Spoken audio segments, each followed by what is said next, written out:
বেঈমান কাফেররা এসে বলে, ইয়া রাসূলুল্লাহ, ইয়া হাবিবাল্লাহ,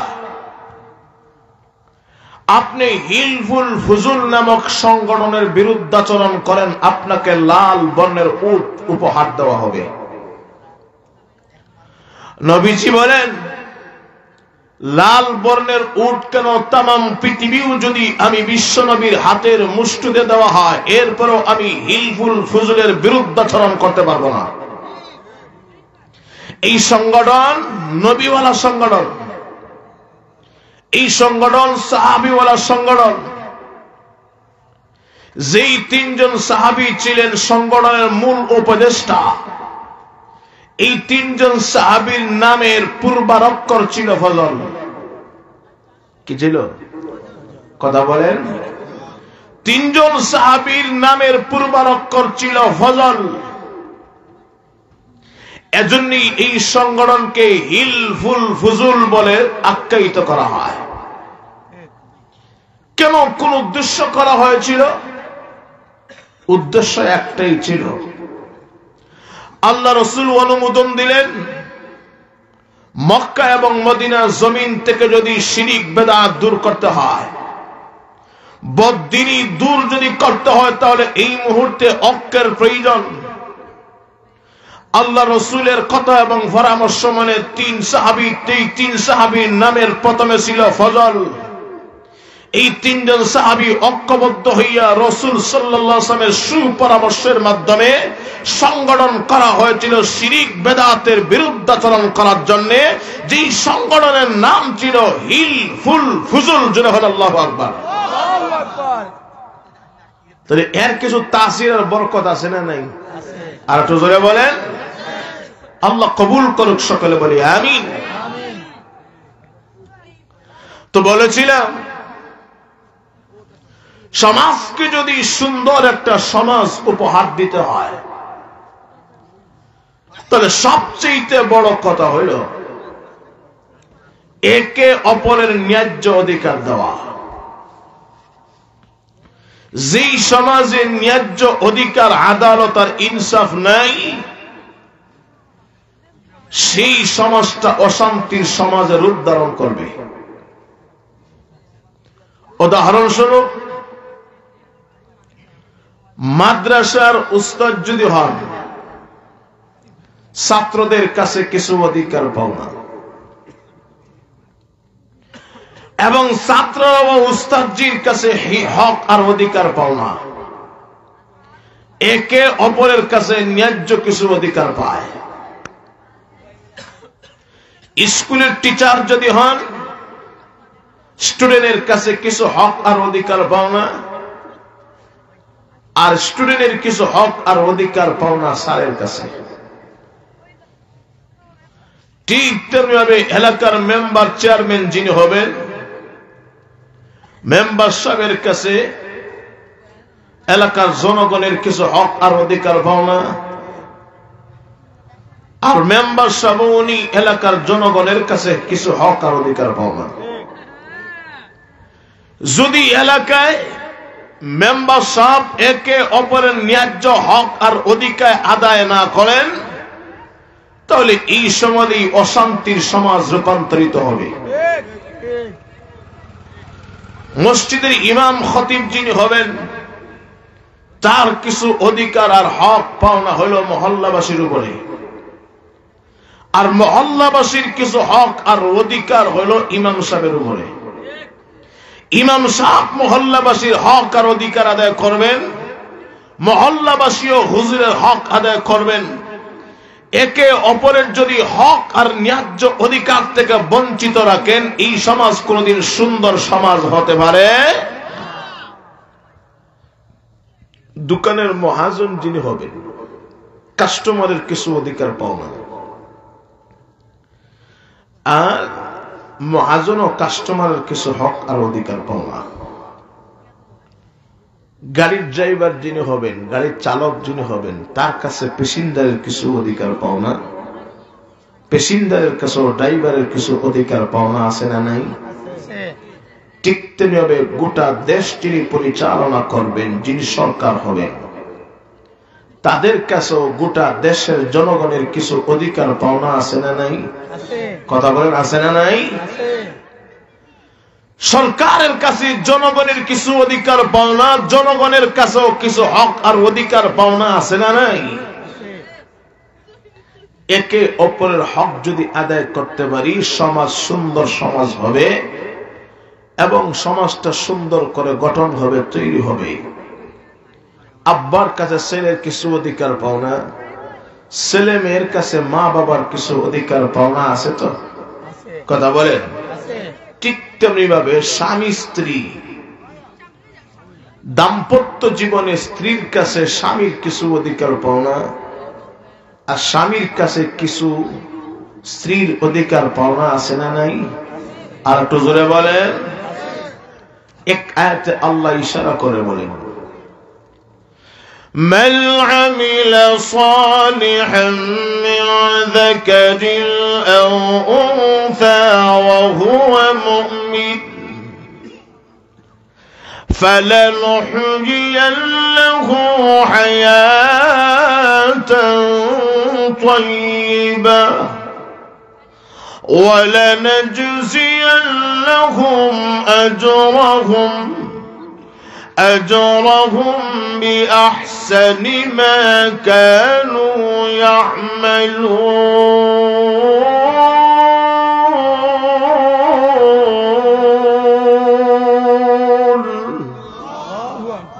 আল্লাহ বলেন, ইমানদার নারী হও আর ইমানদার পুরুষ হও। ইমান আনার পরে যে ব্যক্তি নেক আমাল করবা, আল্লাহ বলেন আমি আল্লাহ তাদেরকে দুইটা পুরস্কার দিয়ে পুরস্কৃত করব। কয়টা? দুইটা। একটা হলো ইহকালে, আরেকটা হলো পরকালে। ইহকালের পুরস্কার হলো আল্লাহ বলেন তোমাকে আমাকে পবিত্র জীবন দান করবেন। সুবহানাল্লাহর ফুজি কিছু আমার লাগে আছে তো না শেষ? কথা বলেন। যদি তাকে আর কি খরচ এই মুহূর্তে আমাকে দেন, জোরে কোন সুবহানাল্লাহ। 2 নম্বর পুরস্কার হলো ইহকালে নয়, পরকালে মহান আল্লাহ এর চেয়ে আরো উত্তম প্রতিদান দিবেন। জোরে সুরে বলুন না সুবহানাল্লাহ।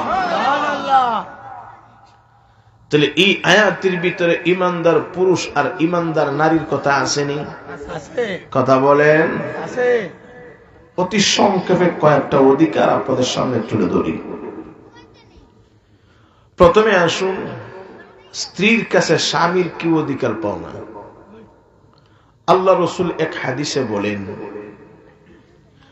যদি আল্লাহ ব্যতীত কেউ কাউকে সেজদা দেওয়ার অনুমতি হইত, তাহলে সর্বপ্রথম স্ত্রীকে বলা হইতো সে যেন স্বামীর পায়ে সেজদা করে। সুবহানাল্লাহ বলেন। তাইলে বোঝা গেল স্বামী বিচালার দাম আসেনি? কথা বলে না। যে জায়গায় নবীজি বলেন আল্লাহ ব্যতীত যদি কেউ কাউকে সেজদা দেওয়ার অনুমতি হইতো, দুনিয়ার সমস্ত স্ত্রীদেরকে বলা হইতো তারা যেন তাদের স্বামীকে সেজদা করে। জোরে কন্যা সুবহানাল্লাহ। এখান থেকে বোঝা যায় স্ত্রীর কাছে স্বামীর বড় বড় কিছু হক আর অধিকার পাওনা আছে না নাই? অসংখ্য অগণিত হক অধিকার পাওনা। এগুলো বলতে গেলে রাত শেষ হয়ে যাবে। 2-4টে দিকে আলোচনা করা যায় কিনা। নাম্বার 1, 1 নম্বর অধিকার হইল স্বামীর খিদমত করা। স্বামীর খিদমত করা স্ত্রীর উপরে ওয়াজিব। কি খিদমত করা? স্বামীর কথা মানা। কার কথা মানা? স্বামীর কথা মানা। আর একটু জোরে বলেন। স্বামীর কথা মানা। আল্লাহ রাসূল এক হাদিসে বলেন, 4 গুণ যেই নারীর ভিতরে থাকবে ওই নারী বেহেশতি। সুবহানাল্লাহ বলেন। সুবহানাল্লাহ। কয়টা গুণ? 4 গুণ। ইযা সাল্লাতিল মারআতু খামসাহা ওয়া সামাত শাহরাহা ওয়া আহসানাত ফারজাহা ওয়া আতাআত যাওজাহা قيل لها ادخل الجنة من أي أبواب الجنة شاءت আল্লাহ রাসূল বলেন যে নারীর ভিতরে 4টি গুণ থাকবে ওই নারী মরণের পরে জান্নাতের যে কোনো দরওয়াজা দিয়ে ইচ্ছে প্রবেশ করতে দেরি হবে না। সুবহানাল্লাহ। এক, ওই নারী 5 ওয়াক্তের নামাজ পড়তে হবে। কয় ওয়াক্তের? 5 ওয়াক্তের। 2 নাম্বার হলো রমজান শরীফের রোজা রাখতে হবে। 3 নাম্বার হইল নিজের সতীত্বের হেফাজত করতে হবে। 4 নাম্বার হইল ওয়া আতাআত যাওজাহা ওয়া ফি রিওয়ায়াতিন ওয়া আতাআত বা'লাহা, স্বামীর কথা মানতে হবে। কার কথা? আর একটু জোরে বলেন। স্বামী যত কথা বলবে সমস্ত কথা স্ত্রীর উপরে রাখা কর্তব্য। তবে এমন কোন কথা যদি স্বামী বলে যেই কথাটা ইসলাম পরিপন্থী, দিন পরিপন্থী, এমন কোন কথা স্বামীর রাখা যাবে না। যদি স্বামী বলে না তুমি নামাজ পড়তে পারবা না, এই কথা মানা স্ত্রীর উপরে জরুরি নয়, ওয়াজিব নয়, বরং এর বিপরীতটা মানা হলো ওয়াজিব। যদি স্বামী বলে নামাজ পড়তে পারবা না, তাহলে স্ত্রীর উপরে এই কথা মানা জরুরি নয়, বরং জরুরি হবে এর বিপরীত। এর অর্থ হলো স্বামী বলছে নামাজ পড়বা না, বরং নামাজ পড়তে হবে। যেরকম ঠিক কিনা? স্বামীর যত কথা ইসলাম পরিপন্থী একটা কথাও মানা যাবে না। যে কথাগুলো ইসলাম বলে ঠিক আছে এই কথা মানতে পারবা স্বামী, তাহলে স্ত্রীর উপরে ইসলামের পক্ষে যদি স্বামী কোনো আদেশ করে বা কোন জায়েজ কাজের আদেশ করে, স্ত্রী অবশ্যই মানতে হবে, মানা তার উপরে ওয়াজিব। গেল এক। 2 নাম্বার হইল স্ত্রীর উপরে স্বামীর 2 নাম্বার হক আর অধিকার হইল স্বামীর সম্মান বজায় রাখা। কি রাখা? আর একটু জোরে বলেন। স্বামীর সম্মান বজায় রাখা। এতে যত জিনিসের মাধ্যমে স্বামীর সম্মান রক্ষা হবে ততদিন স্ত্রী পালন করতে হবে। এই ততদিন স্ত্রীর উপরে পালন করা ওয়াজিব। এই জায়গার ভিতরে সমাজে কিছু ভুল বোঝাবুঝি আছে আমাদের। এখন চিন্তা করে দেখেন, স্বামী যদি এমন একটা কাজের আদেশ দেয়, স্ত্রী নফল রোজা রাখবে বা নফল নামাজ পড়বে, কিন্তু এই মুহূর্তে স্বামীর প্রয়োজন স্ত্রীর কাছে। স্বামী যদি এই কথা বলে, আমি স্বামী হিসাবে বলছি তুমি এই মুহূর্তে নফল নামাজে খাইতে পারবা না, এই মুহূর্তে তুমি নফল রোজা রাখতে পারবা না, আমি স্বামী হিসাবে নিষেধ দিলাম, এই নিষেধ মানতে হবে, কারণ এটা নফল। কথা কি বুঝে আসছে আমার? এতে যদি স্বামীর কথা স্ত্রী রক্ষা করে, তাহলে মহান আল্লাহ খুশি হন, নবী খুশি হন, সমস্ত ফেরেশতা কুল খুশি হন। জোরে কোন সুবহানাল্লাহ। কারণ স্ত্রী হইয়া স্বামীর কথা মানছে, স্বামীর সর্বাধিক রক্ষা করে। স্বামীর অবশ্যই অবশ্যই স্বামীকে সম্মান করতে হবে। স্বামীর সম্মান করা স্ত্রীর উপরে ওয়াজিব। স্বামীকে কোনদিন তুই শব্দ বলা যাবে না। তুই শব্দ বলে সম্বোধন করা স্বামীর সাথে চরম পর্যায়ের বেয়াদবি। কিন্তু সমাজে দেখবেন স্বামী স্ত্রী ঝগড়া লাগে অনেক ক্ষেত্রে। অনেক ক্ষেত্রে ঝগড়া লাগার পরে স্ত্রী স্বামীকে হে তুই তুকার বলে কথা বলে, বলেন আছে না নাই? আর তুই যখন আছে না নাই, বরং সব প্রয়োজন যদি হয়, বিনা প্রয়োজনে স্ত্রী স্বামীর নাম ধরে ডাকতে পারবে না। কথা বুঝেন কি আমার? বিনা প্রয়োজনে স্বামীর নাম নিয়ে স্ত্রী ডাকতে পারবে না, বেয়াদবি। হ্যাঁ, প্রয়োজনে স্ত্রী স্বামীর নাম নিয়ে ডাকতে পারে। তাহলে কথাটা কি ওপেন সবসময় ডাকতে পারবে না প্রয়োজনে? আর একটু জোরে বলেন, প্রয়োজনে। কিন্তু সমাজের ভিতরে একটা কুসংস্কার আছে। আগে আগে আমরা দেখছি স্ত্রী যদি স্বামীর নাম মুখে নেয়, আস্তাগফিরুল্লাহ আস্তাগফিরুল্লাহ, খবরদার নাম নিও না। কেন? স্বামীর নাম যদি মুখে নেয় কি হবে? আগের মুরব্বী মহিলা যারা, তারা কয় না, স্বামীর নাম নেওয়া যাইতো না, এতে মরণ যদি হয় হক, কারণ নাম নিলে স্বামীর হায়াত কমে।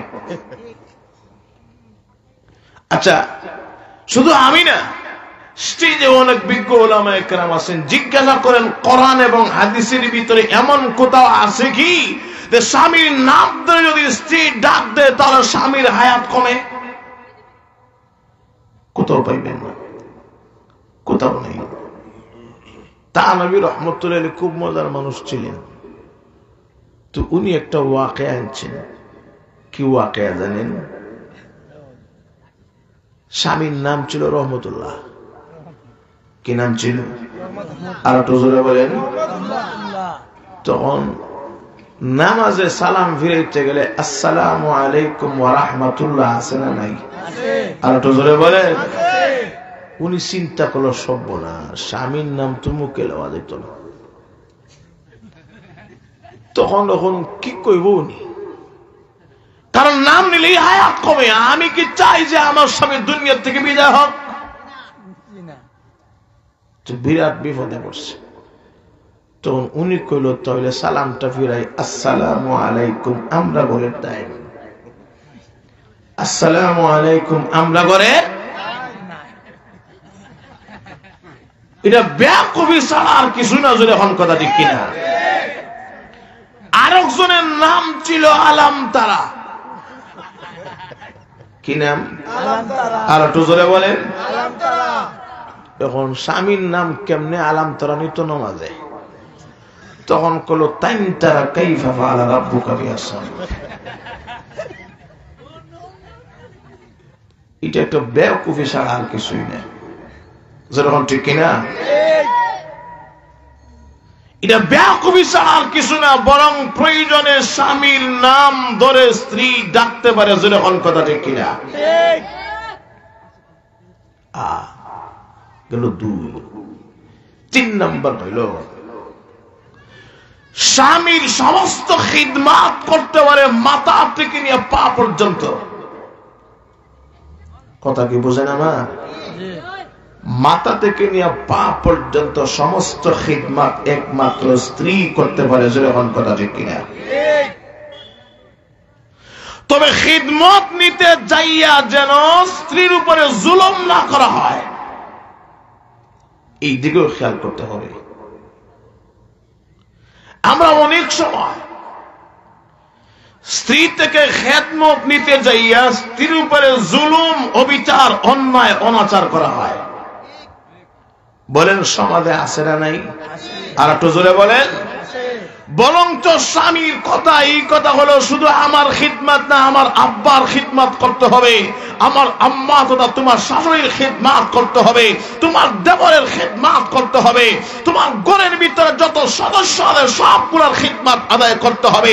ইসলাম বলে চরম পর্যায়ে জুলুম করা হয় তার স্ত্রীর উপরে। ইসলাম নিষেধ দিয়েছে। ইসলাম কি বলে জানেন? ইসলাম এতটুকু পর্যন্ত বলে, ছেলে এবং মেয়ে যদি ওই স্ত্রীর গর্ভ থেকে জন্ম নেয়, দুধ পান করানো স্ত্রীর উপরে ছেলে মেয়ের হক না। স্ত্রীর উপরে ছেলে মেয়ের হক না। বাচ্চা কার? বাচ্চা কার? মার না বাবা? কথা বলেন। হাদিস শরীফে আল্লাহ রাসূল বলেন, আল ওয়ালাদু লিল ফিরাশ, বিছনা যার বাচ্চা তার। তাহলে চিন্তা করে দেখেন, যদি স্ত্রী বাচ্চাকে দুধ পান নাও করায় তাহলে আপনি চাপ দিতে পারবেন না বাচ্চাকে কেন দুধ দিলে না।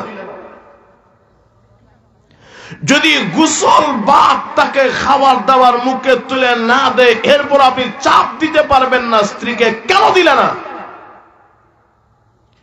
ইসলাম কি বলে জানেন? ইসলাম বলে দুধ যদি পান করাইতে হয় আপনি বিকল্প চিন্তা করবেন না। বাপ এবং বাচ্চাদের খিদমাত যদি আদায় করতে হয় বিকল্প চিন্তা করবেন। আমি আপনার বাচ্চা লালন পালনের জন্য আপনার সংসারে আসি নাই। কথা কি বুঝছেন? কথা তবে কেউ ফেস লাগায়েন না। তবে যদি স্ত্রী বাচ্চাকে দুধ পান করায় এটা হবে তার জন্য বিরাট বড় একটা নিয়ামত এবং ইহসান। বাচ্চার বরণ পোষণ যদি নেয় তাহলে এটা হবে তার উপরে বিরাট বড় একটা নিয়ামত এবং ইহসান, বরং সবের অধিকারী হবে স্ত্রী। যেরকম ঠিক কিনা? যদি চায় না করতে তাহলে আপনি জোর দিয়েও করাইতে পারবেন না। তবে স্ত্রীর জন্য উচিত যেহেতু ছেলে এবং মেয়ে তার কলিজা শিরা দন বিদায় সে তার হক দিত। যেরকম ঠিক কিনা? আরেকটা জায়গায় সংসারে ঝামেলা হয়। শ্বশুরের খিদমত করতে হবে, শাশুড়ির খিদমত করতে হবে, দেবর বাউর আছে না, ননদ আছে না, তার খিদমত করতে হবে। সম্পূর্ণরূপে হারাম, সম্পূর্ণরূপে হারাম বলে গেলাম। কোন অধিকারের ভিতরে পড়ে না। তবে হ্যাঁ, স্ত্রীর উপরে, গোরের বউর উপরে শ্বশুর শাশুড়ির খেদমত করা ওয়াজিব নয়, দেবরের খেদমত করা ওয়াজিব নয়, বাউরের খেদমত, ননন্দের খেদমত করা ওয়াজিব নয়। সাদরে যদি গোরের বউ তার শ্বশুর শাশুড়ির খেদমত করতে পারে আলহামদুলিল্লাহ, ইহসান। স্ত্রীর জন্য উচিত হলো যেহেতু এই ঘরেই সংসার করতেছে তাহলে মুরব্বী হিসাবে বাবার মতো বাবা, মুরব্বিনী হিসাবে মার মতো মা, এই হিসাবে যদি সাদরে গ্রহণ করে আলহামদুলিল্লাহ, যদি না করে ছাপ দিতে পারবেন না। বুঝে আসছে কথা? এই জায়গায় আমাদের সমাজে বেশিরভাগ সংসারে ঝামেলা হয়। সংসারে বেশিরভাগ ঝামেলা হয়।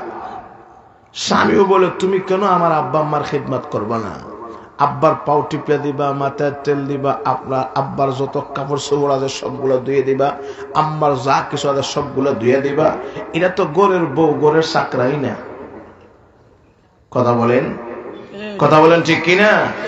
বলেন তো দেখি, এই জুলুমটা আমাদের ঘরের ভিতরে আছে না নাই? আর একটু যখন আছে না নাই? অথচ নবীজি বলেন আল-হামু ওয়াল মাউত, দেবরকে মৌতের মতো ডরাও। কাকে? আর একটু জোরে বলেন। দেবরের সামনে বাবির পর্দা আছে না নাই? বাউরের সামনে আছে না নাই? শ্বশুর যদিও উনি শ্বশুর আব্বা, কিন্তু তার সামনে এক প্রকারের পর্দা আছে না নাই? আর একটু যখন আছে না নাই? শরীয়ত এই ব্যাপারে এত কঠোর হইল কেন? কারণ যত বেজাল লাগে দেখবেন ওই জায়গার থেকেই বেজাল লাগে। যদি দেবরকে বাত লইয়া না দেয়, একদিকে জামাই রাগ করে স্বামী, অন্যদিকে শ্বশুর শাশুড়িও রাগ করে, তো উনি বাধ্য শেষ পর্যন্ত দিতে। বড় ভাই সব তো বাসায় থাকেন না, বিদেশ বাড়ি চলে যান, শেষ পর্যন্ত গড়ের বউটা ছোট ভাই সাহেব হইয়া যায়। নাই? এমন নজির নাই? এজন্যই তো নবীজি বলেন বেশিরভাগ জিনা হয় গড়ে, আর না হয় গড়ের প্রতিবেশীর সাথে। বেশিরভাগ কুকর্ম হয় গড়ে, পাড়ায়, মহল্লায়, আর না হয় তার প্রতিবেশীর সাথে। কারণ আমার বাড়ি যে জায়গায়, আপনি সেই জায়গায় যাইতেও পারবেন না, লাইনও করার সুযোগ নাই। লাইন বেশিরভাগ হয় পাড়ায়, মহল্লায়, প্রতিবেশী, আর না হয় গড়ে। যেরকম ঠিক কিনা? আর একটু জোরে বলেন। নবীজি বলেন দেবরকে এমন ভাবে ডরাও যেইভাবে মৌতকে তুমি ডরাও। কেন বলছেন? আজ থেকে ১৫০০ বছর পূর্বে বলে গেছেন বলেন তো বাস্তব নমুনা বর্তমান যুগে আছে না নাই? যেরকম আছে না নাই? কেন বলছেন? এই জায়গায় ফেস লাগে। আরো এক জায়গায় সংসারে পেশ লাগে, যখন ছেলেটাকে বিয়া শাদী দেওয়া হইল তখন মা চায় ছেলেকে মার মতো চালাইতে, আর স্ত্রী চায় তার ছেলে স্বামীকে স্ত্রীর মতো চালাইতে। স্ত্রী তো বিপাকে, কার কথা মতো চলবে? স্ত্রীর কথা মতো চলবে নাকি মার কথা মতো চলবে? মাও কোনদিন আধিপত্য দেয় না তার ঘরের বউর উপরে, আর বউও কোনদিন স্বামীকে ছাড়তে চায় না। করি তো আমার স্বামী, তোমার স্বামী নিয়ে এই পর্যন্ত সংসার করে বৃদ্ধকাল পর্যন্ত পৌঁছে গেছো, এখন করো আমার স্বামী কিনে টানাটানি করো। জোরে হন কথা ঠিক কিনা? আর একটু জোরে বলেন। একটা স্বামীর কি ওদিকে, একটা স্ত্রী কি এই অধিকার নাই যে আমার স্বামী কিনে একটু আরাম আয়েশে গুলি? একটা স্ত্রীর কি এই অধিকার নাই যে আমার স্বামীকে নিয়ে আলাদা একটা রুমে থাকি? একটা স্ত্রীর কি এই অধিকার নাই যে আমার স্বামীকে নিয়ে আলাদা একটা রুমে মনোরম পরিবেশে থাকি? এই অধিকার আছে না নাই? যেরকম আছে না নাই? কিন্তু শাশুড়ি মা যিনি হবেন এগুলা দেখে তার বরদাস্ত হয় না। মনে করে এই কথা যে আমার ছেলেকে কান মন্ত্র দিয়া আমার মুঠের ভিতর থেকে নিয়ে যাচ্ছে। কথা বলেন। তখন যায় কোথায় জানেন? শাহফরান দরগা, শাহজালাল দরগা, বন্ড বাবাজিরে আছে না? কথা বলে না? আছে না নাই? তাদের কাছে গিয়া উল্টা কুফরি কালাম দিয়ে শেষ পর্যন্ত ছেলে এবং মেয়ের ভবিষ্যৎ জীবন নষ্ট করে অনেক ফ্যামিলি আমি দেখেছি। বলেন আছে না নাই? আর তুই যখন আছে না নাই? কারণ পরিবার নীতির মাসআলা মাসাইলের ব্যাপারে অনেক পরিবার এমন আছে দ্বীনি মাসআলায় একদম অজ্ঞ, জানে না। কথা বল ঠিক কিনা? হ্যাঁ, স্বামীর যত অধিকার আছে এই অধিকার থেকে যদি স্বামীকে বঞ্চিত করে, স্বামী অনেক সময় স্ত্রীকে কঠোর কথা বলতে পারে। কথা বল ঠিক কিনা? কয়েকটা কারণে স্বামী স্ত্রীকে হাত তুলতে পারে, কয়েকটা কারণে। এর ভিতরে একটা কারণ হইল, যদি স্বামী স্ত্রীকে ফরজ নামাজের আদেশ দেয়, নামাজ পড়ো, উনি নামাজ পড়ে না। একদিন বলছে, 2 দিন বলছে, 3 দিন বলছে, 4 দিন বলছে, নামাজ পড়ে না। যদি স্ত্রী নামাজ না পড়ে স্বামীর জন্য করণীয় কি? এই ব্যাপারে শরীয়ত দেখেন কি বলে। শরীয়ত বলে এই ব্যাপারে প্রথমে তুমি তার সাথে কথাবার্তা বন্ধ করো, তার সাথে বালমকে কথা বলবা না। যদি ঠিক না হয় তাহলে ঘরের ভিতরে বিছানা পরিবর্তন করো। বিছানা পরিবর্তন করো। যদি কাজ না হয় তাহলে শেষ পর্যন্ত তার উপরে তুমি হাত তুলতে পারবা, তবে শরীয়ত বলে দিলে তার চেহারায় যেন কোনো আঘাত না আসে। তবে বাড়ি দিবে কি জুতা দিয়া, হালের ফাজুন দিয়া? কথা বলেন, কথা বলে না?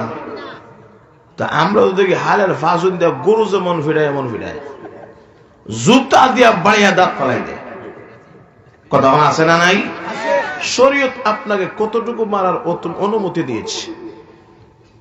যদি এমন কোন কাজ, অথবা উনি স্বামী ডাকছে স্বামীর যৌন ক্ষুধা নিবারণ করার জন্য, যৌন চাহিদা মিটাবার জন্য, তার খাহেসাত মিটাবার জন্য, হালাল সহবাস করার জন্য স্ত্রীকে ডাক দিয়েছে, কিন্তু উনি নিষেধ দিতে পারতাম না। কথা কি বুঝেন আমার? উনি নিষেধ দিতে পারতাম না। হ্যাঁ, যদি জরুরি কোনো কাজে বা কোনো উজর বশত হয় ভিন্ন কথা, কিন্তু দুরুদন সুস্থ আল্লাহর রহমতের ডাক দিয়েছে, তখন উনি কাছে আসে না।